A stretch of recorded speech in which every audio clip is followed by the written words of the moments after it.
Hello, this is Theodore Ziras, and here's another look of the week. Today we continue talking about the 4 voice chords, but now we will apply all those things that we learned from the part 1 and part 2. Now I will play a jazzy chord progression, and I will use the 4 voice chords that we learned: the major 7, the dominant 7, the minor 7, and the diminished chord. So you will see on the top of the screen the whole chord progression as it is, and now I will start describing the chords. The first chord, bar 1, is C major 7,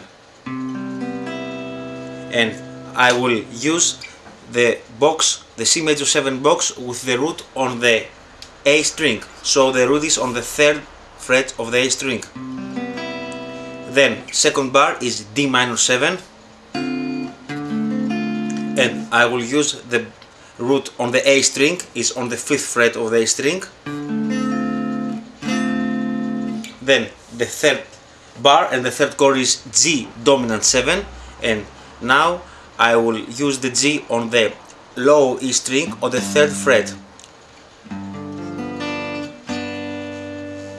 And the 4th bar is A minor 7.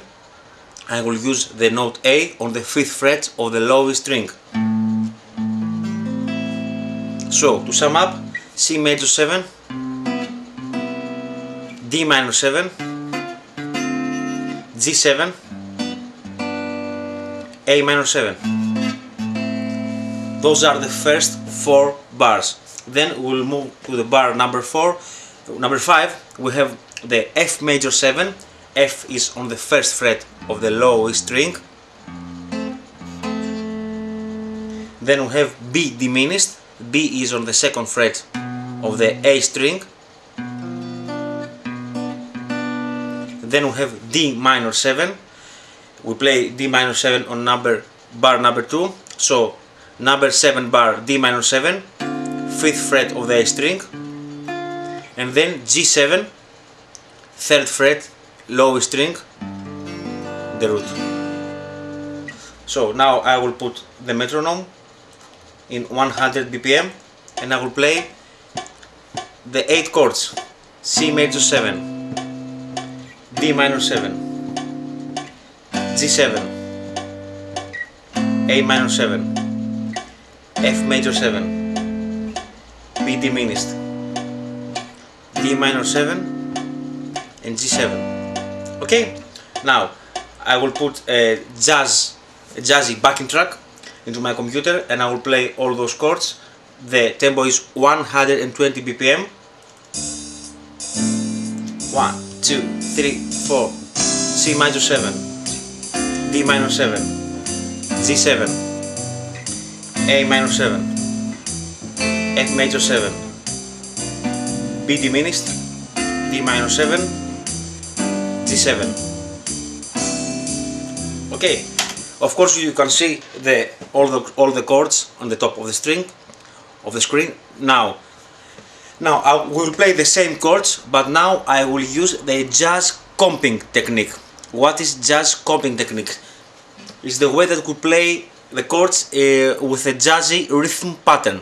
And let me show you how we can do it. We must use fingers and the pick at the same time. So let me show you what I'll do. I will hold the pick the usual way as we are doing, and I will use those 2 fingers, my 2nd and the 3rd finger, and I will hit the strings G and B, and with my pick I will hit the root note on every chord.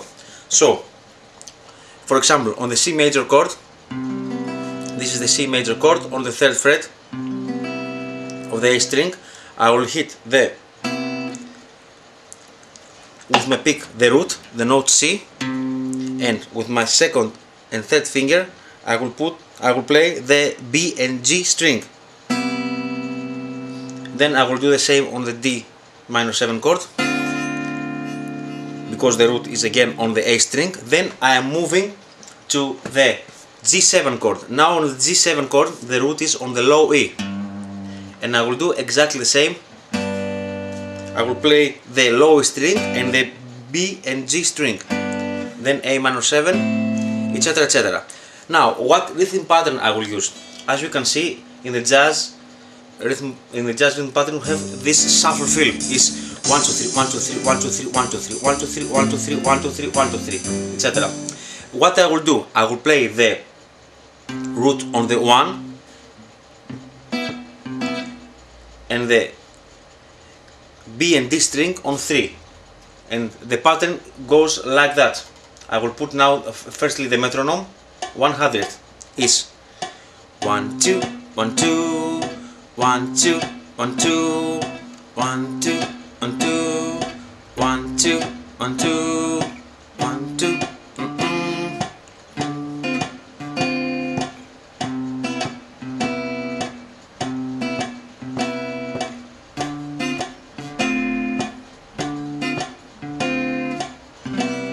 Okay, so now I will apply it to the rhythm pattern. 1 2 3 go. 1 2 1 2 1 2 1 2 1 2 1 2.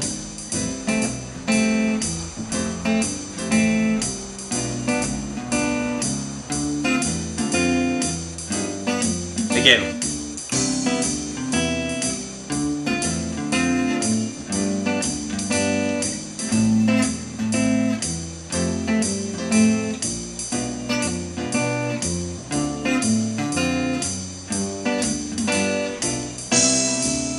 Okay, so the pattern is 1 2 1 2 1 2 1 2. Now I will increase the metronome. I'll put 160. 1 2 3 go.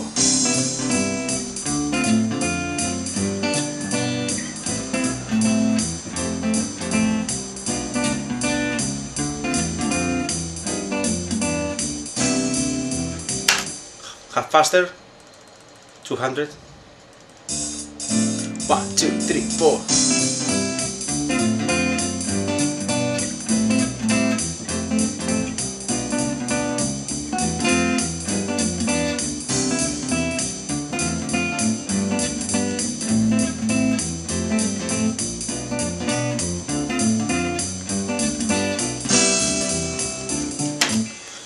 So, be careful with the coping technique.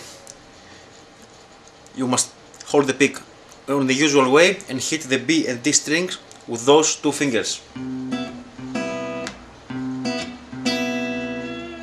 Practice it with the metronome, play it slowly, and then when you feel confident you can increase the metronome.